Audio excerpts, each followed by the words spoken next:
Oke, let's see. Minotaur akhirnya muncul ya di SEA Games kita kali ini. Perdana menjadi roamer harusnya. Gak ada flex kan? Ya, Gak ada. jadi roamer ya? Ya, dengan Tenacity ya? Conclusive. Conclusive. Ya. So, kita seperti ada info tadi. Ada informasi bahwa sebenarnya mungkin bukan Minotaur. Mungkin ya, tapi kayak masih harusnya. Dan ya kita akan lihat dulu nih untuk sampai sekarang sih pergerakannya masih pergerakan normal ya. Masih pergerakan baik dan benar. Mereka mau coba kontes di Elite Wanderer-nya. Oke. Oh tadi kendala teknis, jadi ada rematch tadi di Mac Room-nya. Tapi tetap dengan Minotaur ya? Hero yang sama, betul. Oke. Ada kejutan apa ya? Minotaur Favor itu cukup menyebalkan loh. Setahu gue di region MENA juga lumayan rame Minotaur loh. Dan ini siapa yang mau cancel Minotaur? Gak ada, pasrah Gak ada. aja loh kena Minotaur. Cuman ini ada Purify 2. Dari Yves Purify, Cloudnya Purify. Mungkin nantinya di saat team fight-nya berlangsung ya ini bakal adu heavy crowd control sih. Nominon Blast, Minion Fury bakal beradu dan nantinya tinggal follow up damage siapa yang lebih besar. Dapet loh Elite Wanderer-nya. Ya dari Catweb ya. Yang ternyata sekarang harus dipaksa untuk mundur terlebih dahulu karena sudah gagal mendapatkan Little Wonder dan nampaknya First Blood berhasil untuk dikantongi oleh tim dari Vietnam. Wow, Daisy dia dapetin Little Wanderer-nya dan benar-benar pas banget tadi puncture dari Catweb-nya udah kebuang, udah nggak bisa lagi di backup, tumbang dan ini dari segi level enak banget. Udah mau level 4 dari Parsia-nya dan dia udah bisa mimpin rotasi, dia nggak usah buru-buru ke XP juga masih aman. Sementara kalau di arah top lane, Miku berhadapan dengan Plato. Menurut gua di awal memang Melissa lebih unggul ya, walaupun bisa di-dodge dengan DMI nanti dari Maddoxnya. Yap, dan Turtle yang pertama sekarang sudah muncul di lane of down, setup udah mulai dilakukan oleh kedua belah tim Vietnam. Dengan keunggulannya mereka udah setup duluan dan lihat gimana cara dari Tiumah yang langsung saja melakukan adanya sedikit zoning out dan retribution on point berhasil untuk didapatkan kembali. Satu turtle yang pertama dan Cookies yang berhasil untuk dihilangkan di tangan dari Ngokbe. Catweb berhasil dihilangkan walaupun minum Blast kena 4 orang tapi nggak ada follow up damage lagi sehingga keuntungan besar sekarang didapatkan oleh tim dari Vietnam. Untuk di awal sebenarnya memang damage utamanya mungkin bisa ditutupin sedikit-sedikit sama lapu-lapu.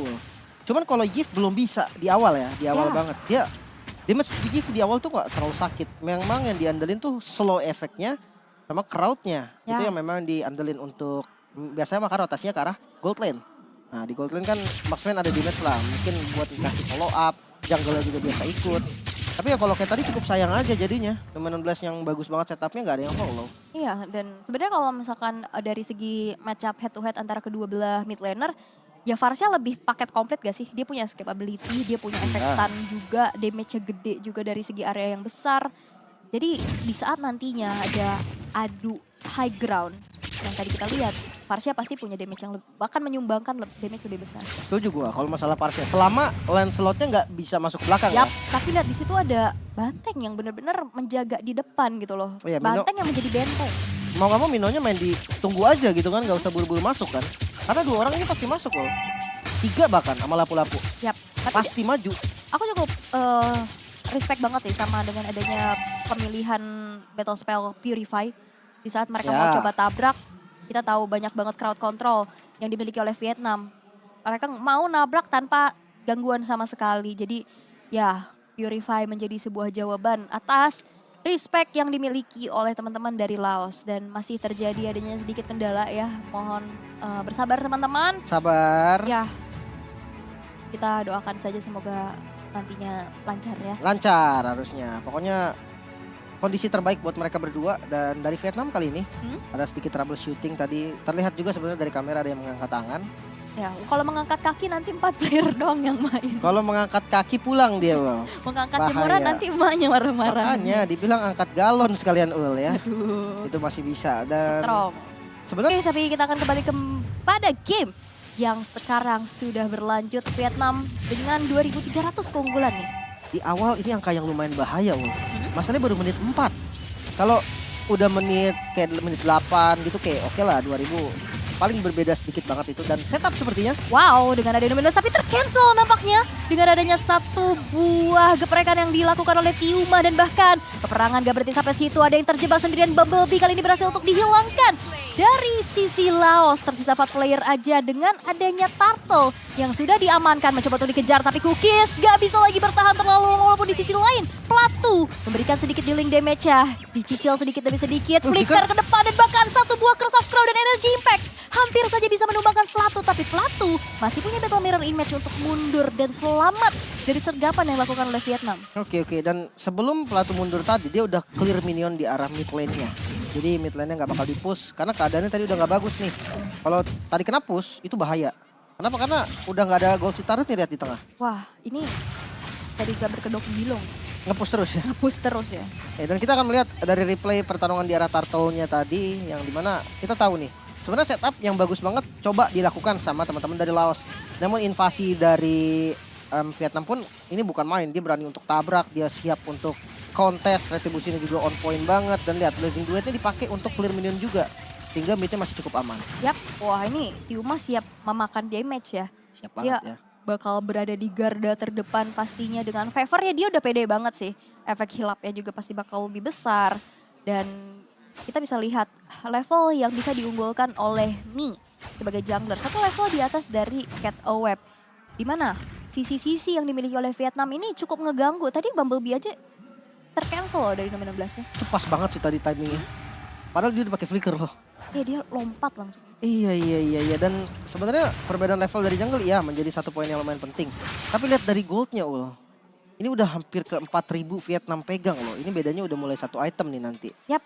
Kalau udah sampai satu item di setiap roll, itu udah baru bahaya. Oke, wow. Tapi ternyata Yuma sudah mengeluarkan Minion Fury. Tapi lihat ternyata Nu mencoba untuk membalikan keadaan dengan ada aerial manipulation. Tapi nampaknya masih belum cukup untuk bisa bertahan. Cat Oweb bakal coba untuk dikejar kembali. Mundur karena belakang dengan ada sebuah puncture. Nomor Blast dengan flicker kena satu orang aja. Yuma yang memakan damage. Tapi Cookies di sisi yang lain berhasil untuk ditumbangkan. Dua player hilang dari Laos. Tapi masih ingin lebih lagi dari Vietnam. Mereka dipaksa untuk mundur. Tapi lihat. Teritori dari Feeder Ice Strike membuat dari Laos gak bisa maju lagi. Wah ini Minonya bukan sembarang banteng ini. Strong banget, serius. Dia tahu timing untuk knock up-nya kapan. Dia tahu timing untuk buka minion rage, minion fury-nya kapan. Untuk kill-nya memang gue belum lihat yang signifikan banget gitu kan. Yang benar-benar nahan beberapa damage. Tapi knock up-nya itu loh. Inisiasinya bagus banget untuk cancellation-nya dan lain-lain. Kayak tadi dia commit flicker dia untuk ngambil ke arah Yves-nya. Dan itu ward. Dia ngebuang Purify, ngebuang reward manipulation. Next-nya dapat lagi Cloud masuk Blazing Duet di cancel juga. Makanya gue bilang ini bahaya banget nih Minotaurnya. Iya dan menurut aku kayak Minotaurnya berani banget sih. Dia kayak bukan tipikal tank yang takut mati. Kan ada ya beberapa tipikal yang hati-hati banget gitu. Mereka mempertahankan KDA. Tapi dengan adanya dia yang maju ke area tengah-tengah dari inner dan outer turret. Itu membuktikan bahwa dia bakal sacrifice dirinya. Dia siap. Untuk dapetin berbagai macam keuntungan yang bisa diamankan oleh Vietnam. Oke, dan sepertinya top turret yang lagi dituju nih ya oleh teman-teman dari Laos. Mid-nya dipaksa clear juga oleh Cookies. Masih aman, atasnya dapat. Nah ini belum dapat ternyata. Walaupun ada cut ya dari Cloud-nya, walaupun Phantom Execution sekarang dipaksa untuk mundur terlebih dahulu. Tapi lihat damage-nya sakit banget. Udah nggak ada lagi Phantom Execution, Road Manipulation boleh dibuka juga tapi bakal dipaksakan saja outer turret-nya. Tapi Dominant Blast kena 2 orang sekaligus. Tapi lini belakangnya cukup diacak-acak di penalty zone yang kena kepada seorang Nu. Cukup mengganggu Cookies yang berhasil untuk dihilangkan. Dan bahkan dari Ngok Bay yang berhasil untuk bertahan. Vietnam mereka bisa mendapatkan poin eliminasi tanpa pertukaran. Cloud-nya tadi dari batu kagak ada stuck. Pas Luminon Blast-nya kena, tembakannya lama banget kelihatan. Dia nggak ada stuck dari artillery-nya.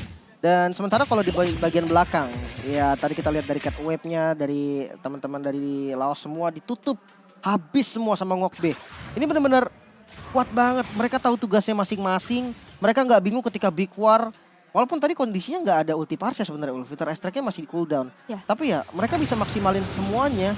Mereka tahu tugasnya masing-masing dan akhirnya job desk-nya berjalan secara bagus.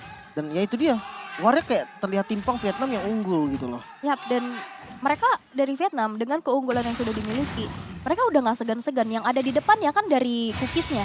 Dan ya udah dimakan aja terus-menerus sehingga udah 4 kali ke takedown loh. Benar, ini damage-nya kurang banget sebenarnya dari Laos. Bahkan yang tadi gue pikir Cookies di awal masih bisa lah nutupin dikit-dikit kan. Kita tahu lapu-lapu lah. Walaupun bukan burst banget, tapi biasanya kan ada lah damage dia masih bisa untuk ngasih follow up dan sebagainya. Itu nggak bisa sama sekali loh.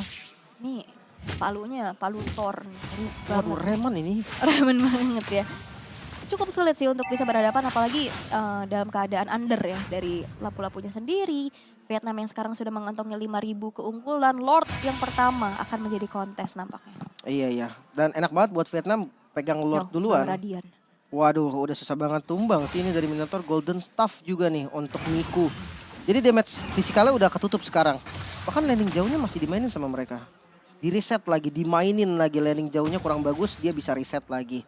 Wow, dahsyat banget makro dari Vietnam, jalan banget ini. Yap, dan bahkan lihat diusir mundur aja ya. Dikasih teritori dan satu tetes. Feather Ice Strike berhasil untuk menghilangkan hampir setengah HP dari Nu.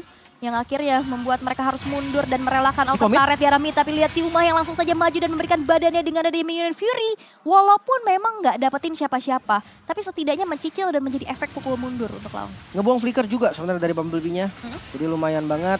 Sementara Lord kali ini yang coba di setup harusnya nggak ada kontes. Dan coba di steal. Wop, gagal nampaknya. Catweb yang ternyata cukup berani untuk bisa ngekontes.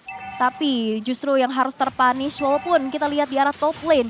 Dari Ngok B-nya yang udah kecicil tapi masih bisa bertahan loh. Itu dia, percuma kalau dicicil terus nggak tumbang nggak ada ngaruhnya. Dan kalau kita lihat dari segi item mungkin ya, dari gold lane-nya udah lumayan jadi dan di mid lane dipaksa perang loh. Yap, dan bahkan lihat Bumblebee udah menelan damage yang cukup banyak juga. Bumblebee mampukah bertahan, ada pressure rotor mulai dibuka walaupun manipulation dari arah belakang nice. memberikan sedikit follow up-nya.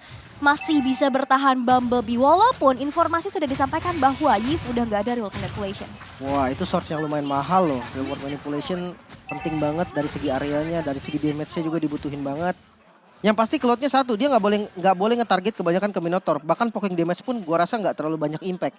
Karena tadi kita lihat damage-nya nggak kerasa banget dari Minotaurnya, bener-bener Cloud-nya nembak ke Mino kayak nggak kenapa-napa dianya. Wow, tapi lihat penalty zone terkonek menuju ke arah Platu. Tapi masih ada Purify juga yang di-trigger kali ini. Platu masih bisa mundur dengan Battle Mirror Image.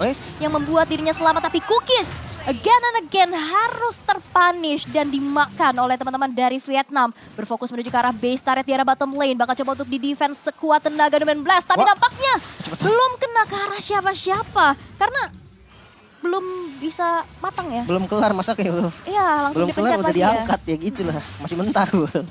Makanya masih bahaya. Mah itu dia. Boro-boro medium rare itu. Rare itu. Tapi ya paling nggak masih bisa nge-defense. Memang itu bukan Lord yang enhance. Jadi untuk dapetin semua inner turret menurut gue udah cukup banget. Tapi kalau dari gold lihat Ini 10-0 loh. Iya 10-0 dan goldnya juga 10.000 loh. Ada apa dengan angka 10? Makanya Akan nih. menjadi 1-0.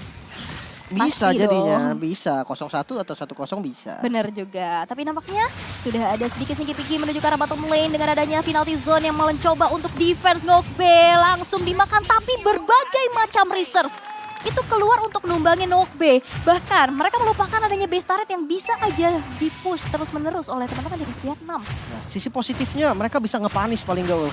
Ini iya sekaligus mecahin telur killnya juga gitu kan. Dia dapatin 1 kill yang bisa mungkin naikin boosting dari mentalnya mereka.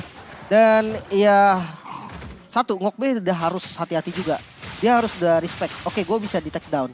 Udah nggak kayak tadi nih. Gue nggak sekeras tadi. Mereka udah punya item-itemnya. Jadi gue udah harus bisa mainin in outnya lebih rapi lagi. Ya. Dan 2 buff Langsung ternyata. immortal. Ya immortal untuk Ngokbe. Karena dia tahu untuk jadi incaran kayak tadi lama banget. Kalau immortal sih temennya dateng loh. Bener, dan tapi banyak banget sih research yang keluar. Banyak banget tadi ada root manipulation. Hampir ada semua kayaknya. Dominant Blast, Blazing Duet, semuanya hampir keluar. Tapi lihat zoning out yang sekarang sudah dilakukan oleh Vietnam. Mereka mencoba untuk memukul mundur teman-teman dari Laos untuk tidak masuk ke teritori dari Lordnya. Karena Lord in Hand sekarang akan menjadi objektif yang akan diamankan oleh Vietnam.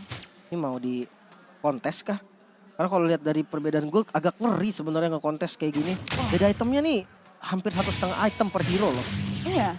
Tuh beda banget jadinya. Karena yang satu keras, yang satu enggak. Dan yes, Free Lord nampaknya. Konsil juga digunakan tapi kayaknya agak sedikit terlambat nih. Ya, dan harusnya bisa dimanfaatkan sih. Karena ini Lord in Hand bisa langsung nge-charge. Kayaknya berjalan ke arah mid sih dari Lordnya. Dengan itemization yang sudah selesai. Oke. Kalau dari segi item, mungkin Yves-nya udah mulai punya damage dari 1 Glowing One. Tapi itu nggak cukup jujur. Dengan adanya Radiant Armor di 2 tank frontlinernya, bahkan 3-3-nya punya. Radiant Armor untuk Fredrin, untuk Mino, dan untuk Terisla. Menurut gua nggak bisa, Yves-nya ini nggak bisa ngasih damage dengan maksimal. Mengandalkan damage dari Cloud. Demon Hunter Sword, Golden Staff. dan ada respect terhadap Wind of Nature. Itu pun gue rasa masih belum cukup. Dia harus punya satu item lagi mungkin Corrosion ataupun sekalian langsung Malefic baru bisa ngebocorin. Wow, tapi lihat gimana caranya Vietnam ngekontrol. Tapi lihat dengan adanya sebuah manipulation beserta dengan adanya Nominal Blast kena, tapi nampaknya follow up damage-nya masih belum cukup. Bumblebee, mortalnya pecah, Lordnya masih berjalan di arah tengah dan Bumblebee berhasil terhilangkan, tapi Cat Web gak bisa bertahan terlalu lama dan bahkan berhasil ditumbangkan. Cookies. Sekarang base-nya akan menjadi objektif juga. Cookies hilang, 2 player tersisa dan Vietnam berhasil untuk menghentikan langkah dari Laos. Iya, Laos harus tereliminasi. Vietnam dan juga Malaysia dipastikan akan masuk ke babak semifinal. Walaupun habis ini masih ada pertarungan antara Vietnam yang berhadapan dengan Malaysia, itu hanya untuk menentukan siapa yang akan menjadi lawan Indonesia ataupun siapa yang akan menjadi lawan dari Filipina. Yap. Nice try untuk Laos. Tapi entah kenapa, gue ngelihat game pertama mereka lebih nyaman loh. Iya, dari beda, Laos ya. beda banget ya. Mungkin pressure juga dari teman-teman Vietnam yang early-nya mereka kuat. Mereka punya, ya walaupun heal up-nya tipis-tipis, tapi itu impact-nya gede banget loh. Kayak Betul. mereka nggak punya, nggak buang waktu untuk recall. Mereka juga bisa nahan damage juga. Jadi early yang dipegang akhirnya bisa dipertahankan sehingga I can say ini adalah one-sided game untuk Vietnam. Ya kalau ini ya gue lumayan setuju. Karena benar-benar gak bisa ngapa-ngapain sama sekali dari Laosnya. Kebingungan. Dan saya boleh gantiin pemain Laos Nggak sementara dong. Gak bisa ya? Mereka memberikan pelukan hangat dong. Gak sebentar doang, saat ini doang gue gantiin gak boleh? Gak boleh. Oke. Dan Laos memang harus terhenti ya langkahnya ya. Berarti dari tim A, dari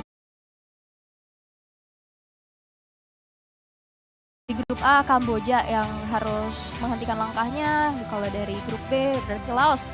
Ya. Laos yang terlihat berbeda banget dari game pertama di game keduanya. Pressure gue setuju sih. Kayaknya pressure-nya bukan hanya dari yang lu bilang tadi, bukan hanya dari Vietnam yang kuat. Tapi karena mungkin dia kebawa pikiran juga gak sih? Wah kalau gue kalah match ini gue gugur nih. Wah nyawa gue tinggal 1 gitu kan. Makanya. Kalau 9 kucing bang. Bener. Iya. Dan kalau sebenarnya di posisi tadi, gue ketika ngelihat mereka keluar dari jalur yang menurut gue tadi udah enak gitu kan di game pertama, gue pikir memang ini adalah suatu baru yang udah dicoba, tapi kelihatan gak nyaman banget. Hampir terbilang small lane kalah gak sih tadi? Iya, dari objektivitasnya juga susah, terus Makanya. nge-kontes juga apalagi dalam keadaan under juga pastinya Susah sulit banget. banget. Udah banyak banget sih misplay kayak tadi udah coba untuk kontes, oke gagal. Dan ditambah dengan dia harus ke pick off. Jadinya kan kerugiannya ganda. Makanya dia nggak dapetin netral objektifnya. Terus untuk turret juga, mungkin di game pertama memang masih banyak keraguan dari Laos. Yap. Tapi akhirnya tetap dapet tuh. Ya. Di game kedua benar-benar gak ada percobaan untuk dapetin turret sekalipun. Dan ini dia kita akan melihat dari hasil item yang sudah dibuild oleh keduanya dengan 15 menit game yang sudah berjalan. Yang dari segi gold kelihatan lah ya, ini makanya tadi terbilang one-sided game. Hampir 14.000 total perbedaannya. Dan itu terasa banget. Mungkin kita mulai dari mid lane-nya. Utility item, Ice Queen 1 sudah jadi. Next itemnya ada damage juga nih dari Glowing One. Tapi nggak cukup. Ini dampak dari perbedaan gold yang sedemikian rupa. Mungkin respect terhadap Cloud yang nggak tumbang sama sekali. Itemnya juga lumayan jadi. Next item dia mungkin ke arah Corrosion. Karena dia butuh damage tambahan. Attack speed dia lumayan enak. Ada Corrosion bisa ngasih poking damage juga. Tapi itu nggak cukup Ul. Karena perbedaannya sama Melissa yang bahkan udah nggak pakai sepatu Ul. Udah dijual sepatunya. Di item terakhirnya dia banyak banget, bisa ke Malefic, bisa kemana aja. Dia mau bikin item jahat ya. Husklaw juga bisa. Bisa Husklaw juga. Dan dari post matchnya kita melihat Miku menjadi rich guy. Wow, ya farming yang cukup bagus dari Miku. The carry-nya ada di Daisy dengan 48.000 damage deal. Sandbag-nya ada di Ngokbe. Dan terakhir Forgotten One ya ada di Tiuma. Iya, Tiuma ini sebagai Minotaur ya. Ya Minotaur yang timingnya bagus banget Ul. Yap, dan berani banget sih dia kayak gak takut mati. Dia Buang tahu. flickernya pun gak ragu Dia dia. percaya sama follow up temen-temennya ya, sehingga terjadinya inisiasi yang dilakukan oleh Tiuma ini gak terlihat sia-sia gitu loh. On point lah. Ah. Walaupun kita ngeliat kayak cepet banget nih kenapa dia flicker gitu kan. Yap. Tapi banyak banget resource-nya kebuang, teman-temannya juga siap nge-follow. So, kita akan melihat terlebih dahulu siapa yang bakal menjadi MVP Tiuma. Wow. Waduh, Minotaur first time di SEA Games. Ya, ini menjadi kejutan juga ya. Kita cukup kaget pastinya, kita nggak ada yang prediksi untuk adanya Minotaur keluar, tapi dengan performa yang begitu baik dengan adanya MVP yang didapatkan 3 kill, 0 death, 9 assist. Kelihatan dia berani tapi memang gak ke pick off juga kan. 92% kill participation dengan item full defense pastinya. Dengan adanya anti-kiras, radiant armor, dominance ice dan juga item selanjutnya akan